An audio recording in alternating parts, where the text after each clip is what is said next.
Hello everybody and welcome to CFO Conversations. I'm your host Paula Kensington and I have the great pleasure of welcoming back Sue Rosen. Hi Sue. Hi Paula. Today we're going to explore the old adage of communication and how, what, when and why do we communicate. It might be something that we think we do really well, but let's explore it together. Perhaps we don't. Something I was reading earlier this week around social cues and how social cues came long before language ever did. So that's something interesting in today's world where we're forever faster, more digital, and the use of technology, perhaps some of the messaging, the communication is getting misunderstood or is getting lost even. We all know how fast our social media feeds scroll through on our iPhones. So Sue, how should we be thinking about communication in today's world? Oh, I think it's a huge question, Paula. We absolutely are social animals. Humans are social animals that long to have belonging and connection with other people. And there is huge risk if all our communication is written by email or text, that we are missing some of the nuance around the body language, the facial expressions. And those things are so important to how we interpret what we see and what we hear. Yeah, and we talk even about leadership. You know, it touches on so many aspects of our roles, but if we're being an authentic leader that's trying to give people a safe place to work, yet our body language is very closed and we're not walking the talk, then people aren't going to believe what it is that we're saying just by looking at us.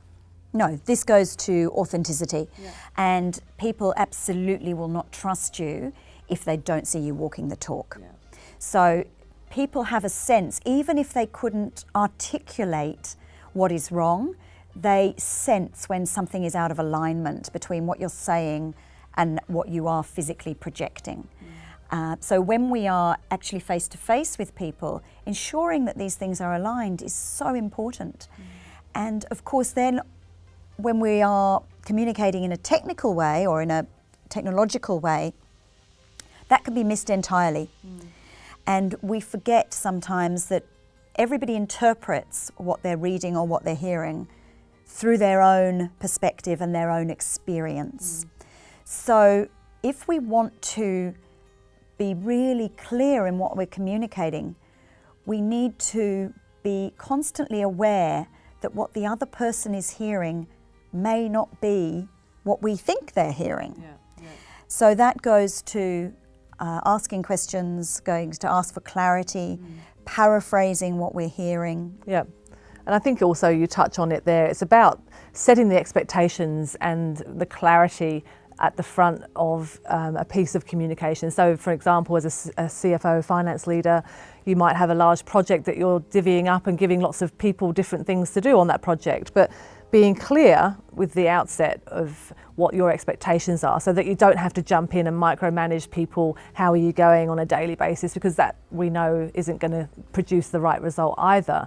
But you don't want to get to the end of the project and then go, well, I haven't got the delivery to the standard that I was expecting along the way. So, you know, getting clear with expectations and your language and paraphrasing, as you say, I think is absolutely important.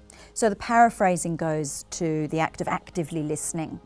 So when you are listening to somebody's feedback is really paying attention, being really mindful and present in the moment when you're listening to them and paraphrasing back to them what you've heard. This, for one, helps you be clear that you're understanding what they're meaning.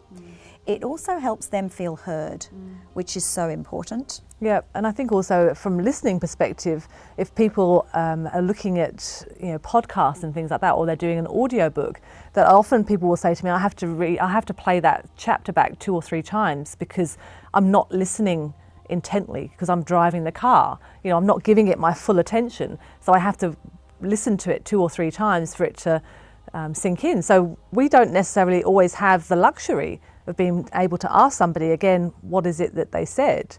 So it's something that we just haven't had a lot of experience or teaching how to listen. You know, and after all, we've got 2 ears and 1 mouth. We should use it in that ratio. Yes, that's absolutely true. And I think key to that is being really mindful and present in the moment. When you are with somebody, giving them your full attention as the listener. Yeah, no, I think that's right. And it's about respect, you know, and I think as leaders, you know, we need to respect others around us. So I think hopefully that's given you some food for thought today when we're talking about communication. Thanks, Sue. Thanks, Paula.